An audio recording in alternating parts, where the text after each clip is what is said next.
Good morning, ladies and gentlemen. Welcome to the presentation of the Resource Center for EMI at National Taiwan Normal University. This year's theme is Shaping the Future of Bilingual Collaboration, Scholarship of Teaching and Learning. We are truly honored to have you here with us, especially those who travel a long way to join us. We hope you'll enjoy the program and find today's sessions both meaningful and inspiring. It's now my great pleasure to introduce our host today, Dr. Meihui Liu, Associate Chef Executive Officer of the RCEMI, Dr. Ya-Zhu Fan, Associate Executive Officer of the RCEMI, and our distinguished guest, Dr. Michael Smith, Director of the English Language Center, University of Texas at Austin. Now, let's begin by inviting our CEO, Dr. Meihui Liu, to deliver the opening remarks. Ladies and gentlemen, Professor Fan and Professor Michael Smith and Jay from AIT, all our distinguished guests, good morning. Welcome to the EMI Teaching Professional Development Program hosted by National Taiwan Normal University. I'm Meihui Liu, Vice President of Academic Affairs of NTNU. It's my great honor to be here to say hello and welcome all of you to our symposium. I really like the title of the symposium, Shaping the Future of Bilingual Collaborations, Scholarship of Teaching and Learning. This title indicates the innovative teaching approach for EMI. This is a very good model for Taiwan. And also, it indicates that the international collaboration between UT Austin and NTNU. And I would like to appreciate our appreciation for the key person, the Michael Smith, fly a long way from UT Austin to Taiwan to join our events. And I'm also very happy to see all of you participating in this event. You are so excited when you see each other, just like an EMI family. I really like this kind of atmosphere for the events. So I believe this event will be very warm and very productive. And I would also like to say thank you for Ministry of Education for their support of this establishment of RCEMI. Because of RCEMI at NTNU, we have the opportunity to collaborate with all of you. It provides us the power to make the EMI approaches more excellent, more international. And because of your participant, we can make EMI in higher education, not only in Taiwan, but also around the world, more valuable. So this is a very good support from Ministry of Education. Also, I would like to say thank you for AIT support. AIT provides us the financial support for this event. That's very important. Thank you very much for AIT.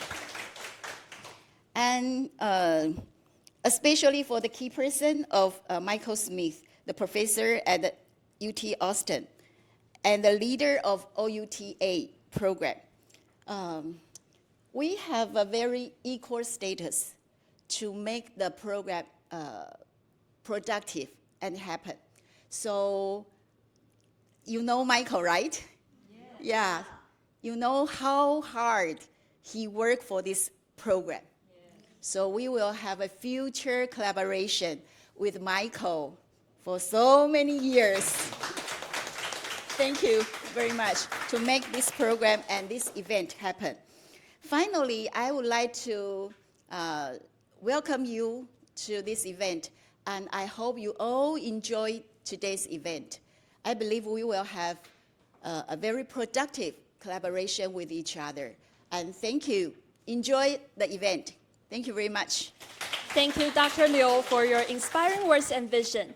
Next, we are delighted to welcome Dr. Yazhu Fan, our Associate Executive Officer, for her opening remarks. Our CEO, Dr. Liu, our best partner, Dr. Smith, and our distinguished guests, thank you for coming today. My name is Sonia Fan, and I represent the Associate Executive Officer here at NTNU RCEMI. I want to extend my warmest welcome to you. We had a lot of discussion during these days, and I think that actually continues, starts from the first day that we have in UT and keep continuing until today. And I know that we will have that conversation to last for many, many more years to come.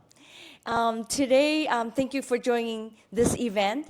This event is an initiative and also is a vision that we have that we want to shape the future bilingual collaboration internally and externally. We understand how we can leverage the expertise in all kinds of fields so that we can collectively have a joint overarching understanding and practice of what EMI is about.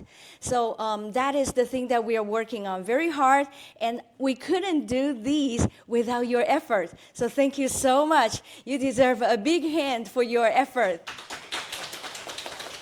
Thank you. Today, firstly, we will be having Dr. Smith's keynote speech where we will be enlightened. And then we will be having your presentation as the sharing of what you've learned and what you've been thinking and going on recently. And what's your plan? What's next, right? And with the same time, we also have presentations of our professional development program. Teachers are also having their teaching demonstrations in other rooms. They are being trained here, and then they use the same template that we use here, and then they are also conducting with the classroom observation and with the deliberation. So they talked about it with that rubric, and then they are having constructive feedback. In the afternoon, we will be having a collaboration meeting with the key accounts in universities nationwide.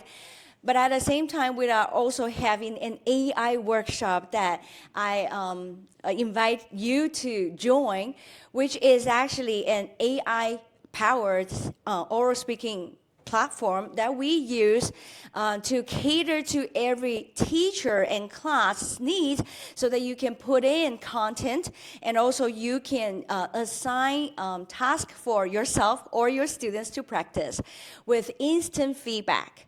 So that is a thing that to help us along the way to build up our skills of global communication competency as well.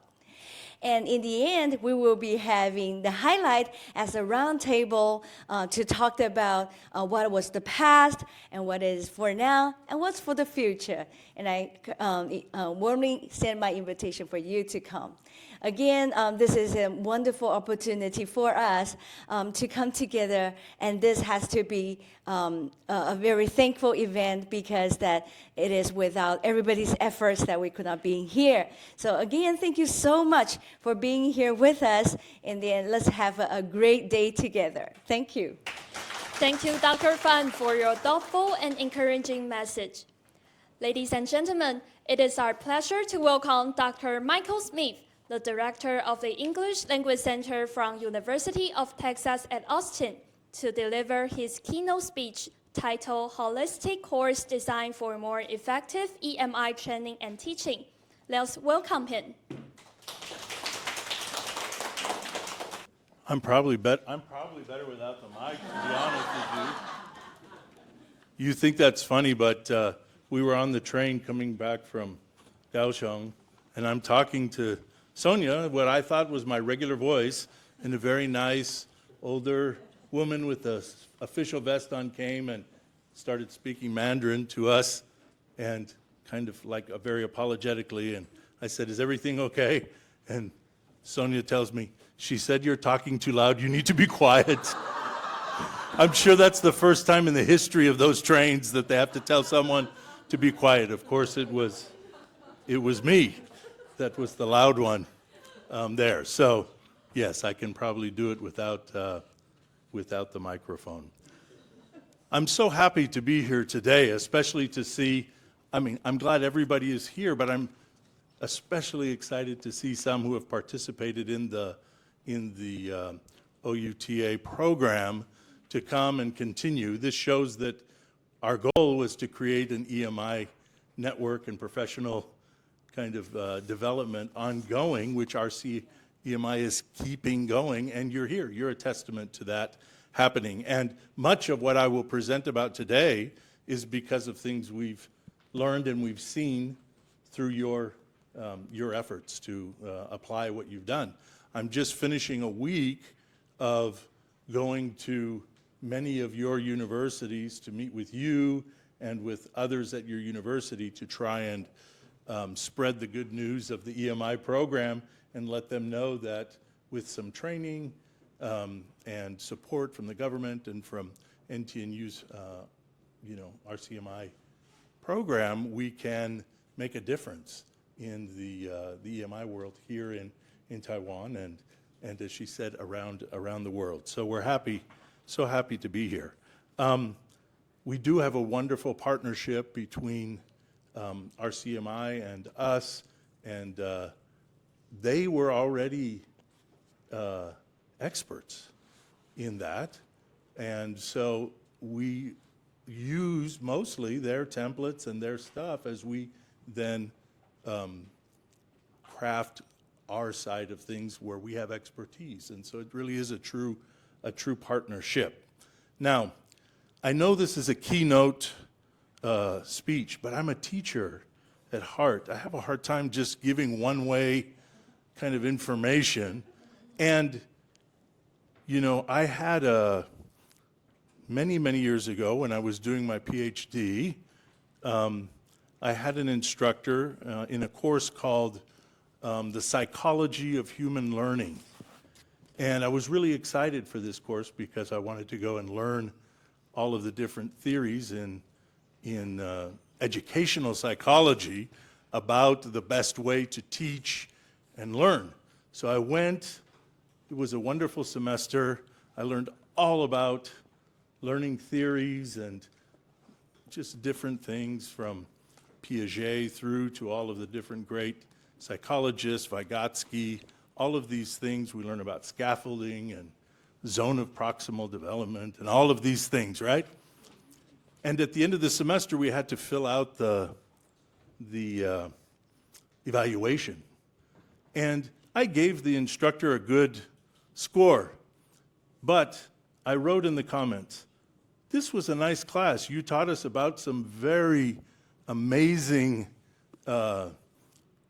theories and methodologies for teaching, but you didn't use any of them in the class. You just lectured to us, and that's how we learned it. So I'm not convinced they're good, because if they're not good enough for you to use and you still lecture, it's almost like you're saying the lecture's better than actually using the theory. So as a teacher, I feel like we still have to do things the way a teacher would do them. So humor me for 1 minute.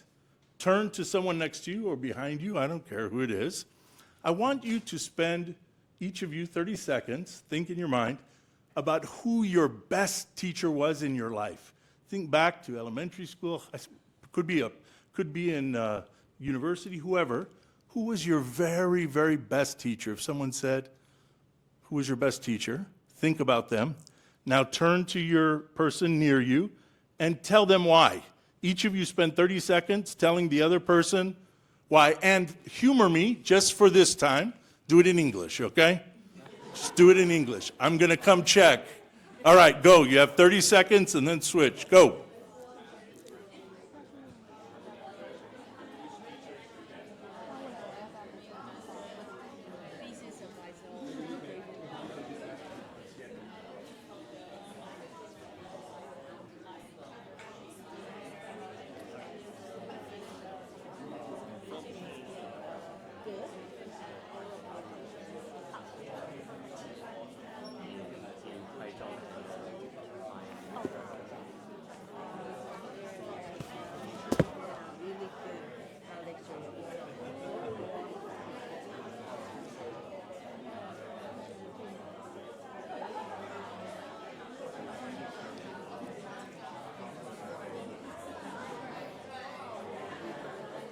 Okay, 30 more seconds. Switch. Switch to the other person.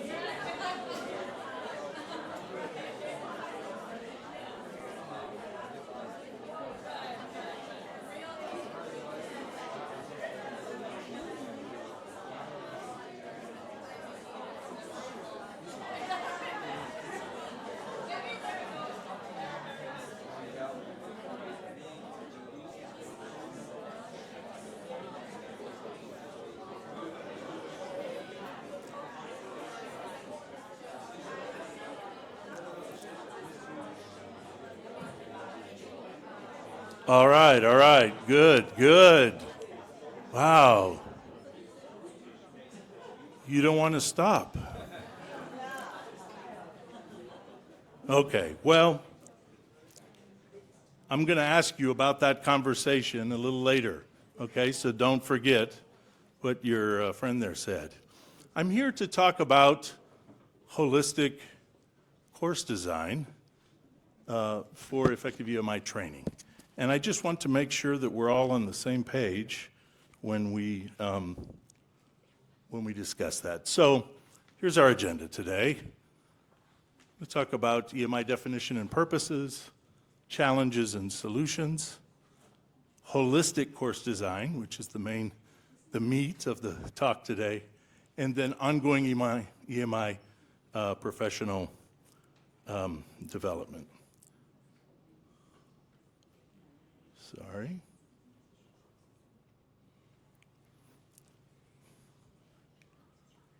So EMI definition and purposes. We're all here to talk about EMI, but do we have the same definition of what it is?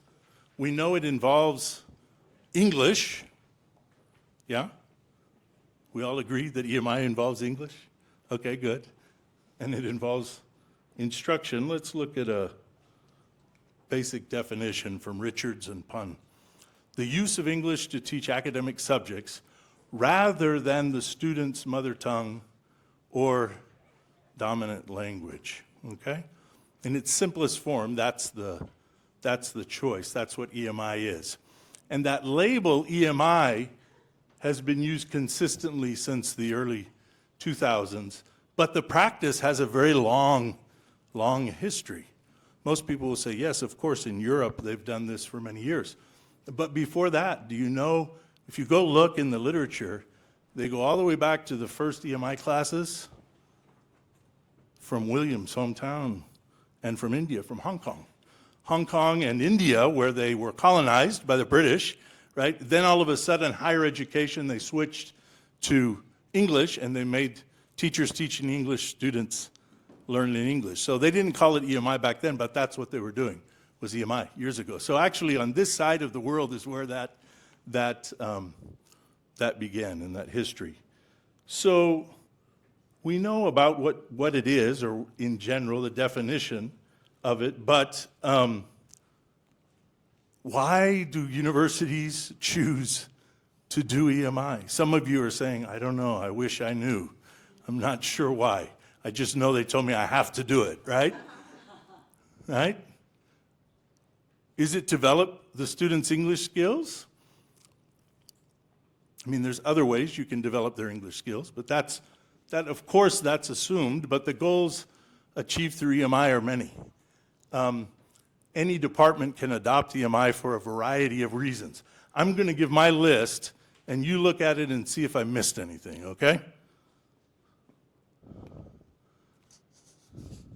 There's a lot on there, and some of them have 2 reasons in them. I was running out of space. So first one, we always tell our students, if they learn English, it will be good for their career, right? When they complain, you say, don't worry, it'll be good for your job later, or your profession. Or we say, maybe you'll go somewhere else to study graduate school, right? And so you have to learn English now because you might go to Singapore or US or Australia or wherever and take graduate study in English. Most students will not go abroad during their time here. So if you do English here, they can have a broad experience here. So sometimes we do that for those reasons. Many times textbooks, journals, and other resources are primarily in English. So if all the books are in English already, just teach the class in English. Sometimes that's the reason. Of course, we want faculty exchange and student exchange. Most people coming here, unless they're from mainland China, won't speak Mandarin, so you have to have classes in English for them to come and to take, and vice versa with the faculty. I, of course, am benefiting right now from EMI. I don't speak Mandarin. So if it weren't for EMI, I couldn't talk to you. You guys, we'd have to have an interpreter here for us. But because of EMI, we can participate in an exchange here of ideas. Of course, we want to attract more international students to local universities for the administration, provide revenue, right? That's good. But also globalize the campus, right? When we have people from different places. Prestige and competitiveness, global rankings and reputation, those are important, right? Regional and international communication, and meet government mandates. All this week while I've been traveling around, all I hear is 2030, 2030, bilingual country, 2030. We have to be ready for it, right? Did I miss anything? Are there other things on there why universities do it? To punish their faculty? Hopefully not. I think that's a pretty good list. So we know what EMI is. We see all of these many good reasons to adopt EMI. So what are the challenges associated with that? Well, I think the best way to see the challenges is first look at when you're teaching CMI, right? Chinese medium instruction, right? That's how you normally teach. So you have like 3 main variables. You have new content and concepts to be taught and learned by the students. Whatever your area of expertise is, you have it and you want to convey it to them. The professors, your knowledge of the content and concepts may be different, right? That's one variable. And the student's academic background related to that content also may be different, right? So 3 pretty basic variables. I was telling a group the other day, my only B in my master's and my PhD program was a statistics class. And I know there's some statistics teachers in here. All of the other students in that class were studying quantitative psychology, which meant that was their area. I have perfect English, but I still got a B because my background related to content and concepts was not as high as theirs, right? So you can have those 3. But what happens when we throw EMI into the middle of it? How many more variables do we have there? Professor's English level is one variable. Their knowledge of their field, but in English, right? It's different than the knowledge of their field in Chinese. I speak fluent Spanish. I can go to Mexico, talk. In fact, if I talk on the phone, they think I'm from Mexico. But I couldn't give this talk in Spanish. Why? Because I didn't learn this information in Spanish. I learned it in English. I'm an expert on it in English, right? So just because you know the content in Chinese doesn't necessarily mean that in English you'll be able to do it, right? So, or the opposite can be true. Some of you studied in an English-speaking country, and in fact your knowledge in English is actually better because you wrote your dissertation in English, not in Chinese, right? So actually it might be a little easier. So that's another variable. And of course, professors' knowledge of the student's native language. Sometimes you have all Chinese speakers in class, but sometimes you have a mixture of other native languages. And professors' understanding of language acquisition and methods. Then you go to the student side, students' English, students' content knowledge, students' first language, cultural differences in experiences related to learning. The best way for me to describe that is there's a very famous metaphor for different cultures and the way they participate in conversations. It's called bowling, basketball, and rugby, right? So we know what bowling is, right? When it's your turn, you get the ball, you go up. Hopefully you get a strike. Everybody watches, cheers, then you sit down, then the next person goes up, right? Basketball, you have two teams, offense and defense. Offense has the ball, crossover, three-pointer. The defense is trying to take the ball, but there's rules. You can't foul them. You can't, when you're dribbling, you can't just walk with the ball. You have to dribble it, right? And then you have rugby. What does rugby look like? Bunch of guys, and it looks like there's no rules. Just two teams, and they just go and try and beat each other up and get the ball, right? I'm sure there's rules there somewhere. So if you had to classify your culture as bowling, basketball, or rugby in English in the classroom, which one do you think it is?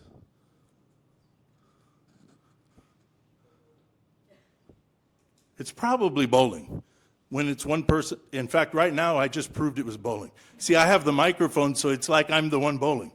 And the rest of you are waiting for your turn until I invite you. And then it's your turn and you get up and you speak. You're not going to interrupt, right? You're not going to argue. Rugby, that's more like I have students from Brazil or Saudi Arabia. They all talk at the same time over each other. My mom actually does that with her sisters, so it's not just from another country, you know. Basketball is kind of a typical U.S. style in English, where, you know, somebody has the floor, but someone can try and take it. There's rules. You bounce the conversation around.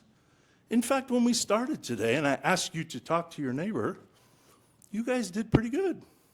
We had rules. I said 30 seconds, 30 seconds. We finished. I said, stop. You stopped. That was a basketball right there. If it was rugby, you wouldn't pay attention to me. You'd go, I'm saying, hey, it's time, and you're just still talking, not paying attention. Okay? So you teach an EMI class, and depending on who's in your class, you have cultural differences. And then, of course, you have students' motivations for taking the EMI class. Sometimes it's required, right? Sometimes it's a choice. And of course, that impacts your class. So with all these variables, it seems like implementing EMI could be impossible.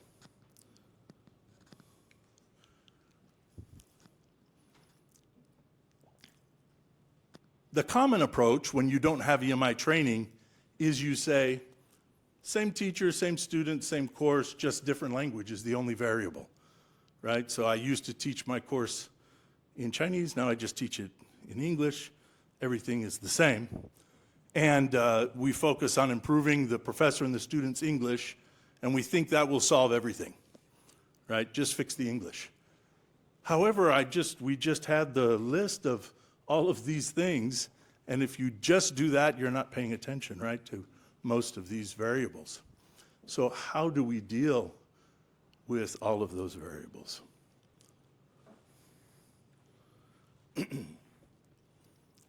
So how do we improve our approach to EMI? The answer is found at the end of the EMI acronym. It's in the I. E is the English. We always start with that and we get stuck on the English. But English is the medium for the I, which is the instruction. Successful EMI approaches are a combination of English and effective instruction. That's what will make the difference in the EMI class. Again, sometimes universities focus on the E because they assume the I is fine. You're all professors, you're all experts, so we don't worry about the instruction side, it's just the English side. The problem with that, unfortunately, and again, I'm a professor, so I'm not saying this about you and not saying it about me, but the problem is university faculty are often the least trained in the design and implementation of effective instruction. Primary school and secondary school teachers, they have to take multiple classes in teaching methodology. They have to observe classes. They have to do a practicum and prove that they can teach before they even let them go into the classroom. If you go on the track to be a professor, you get your undergraduate degree, your master's degree, your PhD, and we say, you must be a good teacher. We just throw you in the classroom, and you're going to do well. And some do, but there's definitely room for some training. Research confirms, Olison and Ora, that especially when we don't have training, we teach the way we've been taught, okay? So think of someone that just finishes high school and becomes a teacher maybe they finish an undergraduate degree. They have fewer models of teaching, and most of those models come from primary and secondary school, which are really good models of teaching. By the time you get your PhD, you've sat through 2 years of master's, 4 or 5 years of PhD of lecture. And so by the time you're ready to teach, that's what you remember, that's what you know. And usually we do that, typically. Faculty, of course, have little time for professional development because in teaching methodology and practice, because you teach lots of classes, you are conducting research, you're preparing all of these things that you know and you live. That's your reality there. So how are we going to deal with the I? Holistic course design. That's the point that we're getting to here.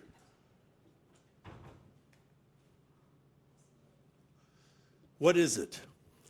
In general, it's an approach that integrates what they call the entire learning ecosystem. So just like if you're one that studies an ecosystem in biology that has so many parts that are interrelated, a holistic course design means you take into account all of those pieces together and realize you can't just focus on the English or just on the content or just on the teaching. It has to be a symphony, right? It has to be an ecosystem. So you take subject matter, teacher, technology, learning context, and most importantly in this approach is the learner. All holistic course designs by design are learner focused, which is new for a lot of people. And just recently, most of this info came from the Journal of Applied Instructional Design. So the key principles of that design is it uses strategies, it promotes inclusive learning, it emphasizes connections between individuals in the class, the instructor, the material, the profession, all of those things. It aligns the learner needs with the learning context. So if you're going fast and you're not meeting the learner's needs, you might have to slow down to help them. Sometimes teachers say, I have bad students. And I half-jokingly say, there's no bad students, there's only bad teachers. I mean, I'm a teacher, right? We cannot control the students, but we can control us, right? Of course, there will always be some students that we can't reach. But there's a lot we can do because with holistic course design, we're focusing on skills that through critical thinking, problem solving, collaboration, strategy training. Those are the things that we do. How then do we integrate all of the parts into this learning ecosystem? A comprehensive approach for EMI. Well, I have identified kind of 5 categories of things that we put together in this holistic design. The first 2, both, of course, we have to give a nod to the language side of things. None of you, well, not none of you, some of you, most of you are not language instructors. And the purpose of EMI is not for you to get a master's in teaching English so that you can be an EMI instructor. But you do need to know some basic language teaching, learning, and acquisition principles. At least some basic to understand that. And you're also not going to go get a teaching certificate, but you have to know some basic learning theories and affective variables. Those are things like motivation and anxiety, beliefs about language learning, things like that. Then, of course, the I from the EMI. Instructional design concepts like curriculum design, materials development, lesson planning, right? I have 2 teachers in my program that have been teaching for like 35 years. One of them, I think she's teaching her level 5 speaking class with the same materials she started with 35 years ago. She teaches same way, same thing. She wants the same level every semester because she knows it, she can do it. Right? That's hers. The other teacher, she asked me to teach a different class, different textbook every semester. She says, too boring if I have to do the same thing. So every semester she changes her classes. I think both of them are crazy. We need something in the middle, right?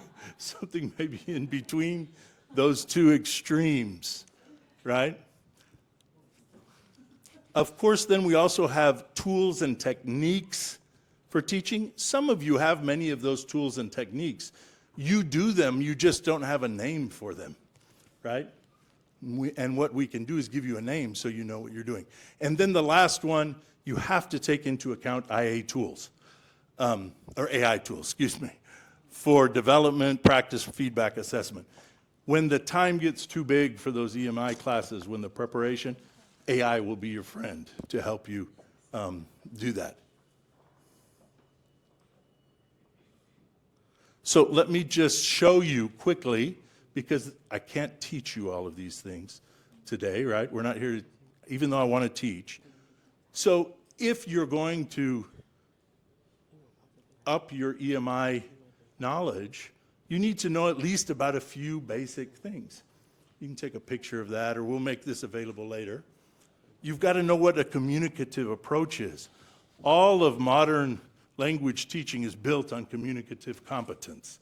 That was a change from learning to read languages to learning to use them in real contexts. And the only way to build that is to actually talk to people, actually use the language. So that's important. Comprehensible input defines what kind of language is helpful for the person to learn.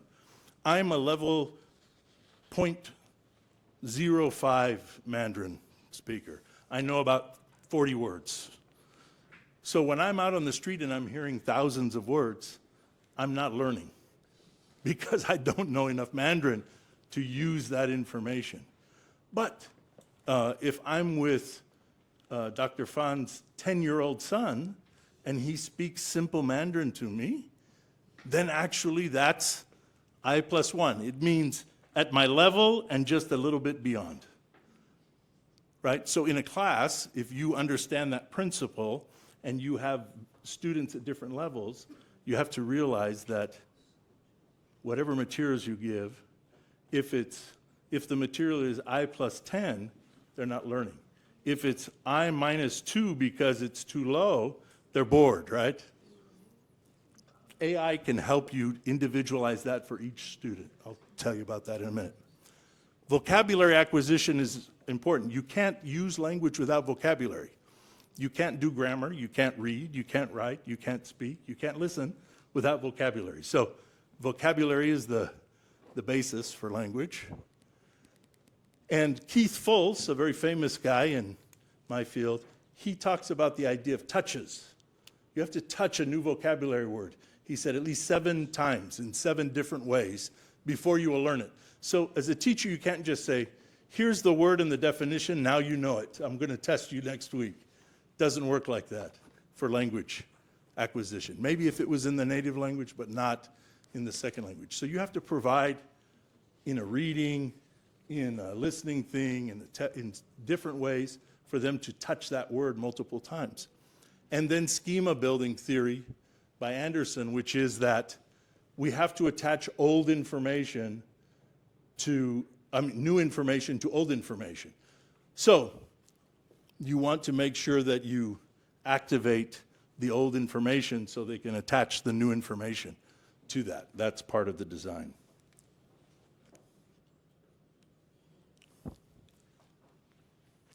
What are the learning approaches? Student-centered. Less teacher talk, more student talk. Process rather than product. What does that mean? That means you don't just give the lecture and then give a test. Maybe you give part of the lecture and you give a little quiz, and then you add another part and you check it in their writing, and then you add another part. So there's multiple opportunities for them to learn and show that they're getting the information, and you focus on that process, and the cumulative learning is what you grade, not just what they do on the last test. Social constructivism is very important in holistic design because knowledge is constructed from groups together. There's scaffolding, zone of proximal development, motivation's important, and learning anxiety. They actually find in the research some anxiety is good. If you're a little bit nervous, that means you'll study, right? If you're scared of your mom because she'll get mad if you don't do your homework, that's good. But that's facilitative. But debilitative anxiety, that means you give up because you feel like you can't learn and there's no use, right? So you don't want that. They call that learned helplessness. What about instructional design? It always starts with goals, objectives, and student learning outcomes. You don't just say, I'm going to teach 10 lectures. What are you going to teach in those 10 lectures? What words do you want them to learn? What concepts?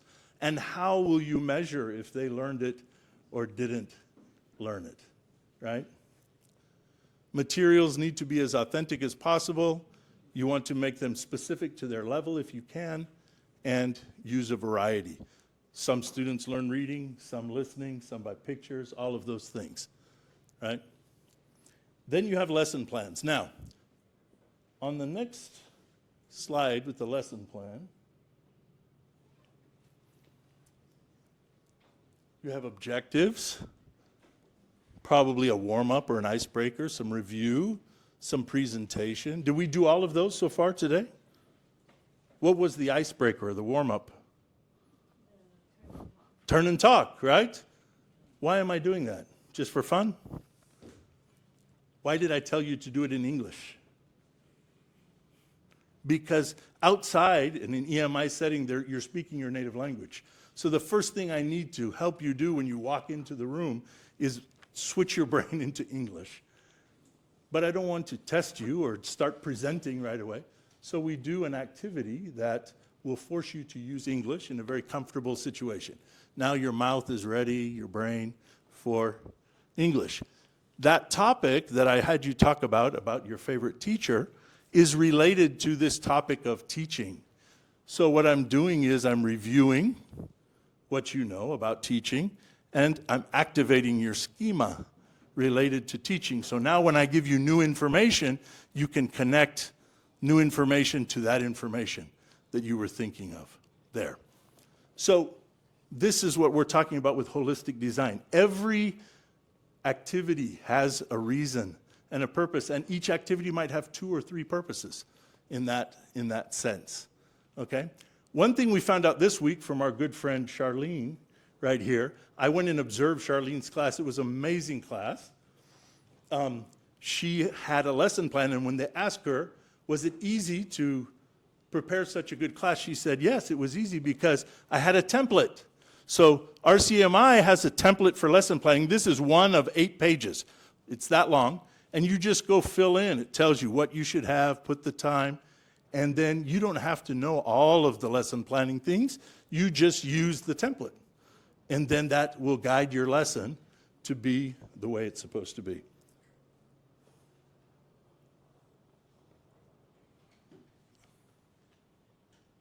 Sorry. I won't go through all of these, but there are tools and techniques, and like I say, these are things you probably do to, I know you all deal with large classes and other things. AI tools, again, we use AI tools to save us time, to create materials, for the students to practice. They can use the AI tools, then you don't have to look at everything that they produce. So, again, this is just reaffirming, how do we apply holistic design? These 5 areas is how we do that. Now, you may say to yourself, that seems like too much. No, it's not that much. Take a little at a time. Every month, pick one new thing to try. And then after 1 year, now you have 12 new things, right? So they have the question, what's the best way to eat an elephant? 1 bite at a time. You don't have to eat the whole thing all at once, right? So pick something, an area you want to do, and do it. Which leads us to the final thing, which is your journey doesn't end, right? You continue. So if you've learned everything, what's your job now? Pass it on, right, to somebody else. There is a very famous saying amongst in medical students, their learning process is you watch one, you do one, and then you teach one. And so after you learn, which is the watch, and then you do it in your class, then you teach others to do that. Yuan, 2019, said these are the 4 things we all need to do in ongoing professional development, which is to own our English wherever it's at, develop language, pedagogical competence, and create the community. And I know you're doing that. Where can you do that? Do it with the RC EMI. They have all of those resources for you. And we have programs they'll talk about later that help you do that. And if you have questions about that, you can contact me. Thank you. Let's give Dr. Smith another warm round of applause. That was truly inspiring. Dr. Smith, please remain at the front for a while. Yes, thank you.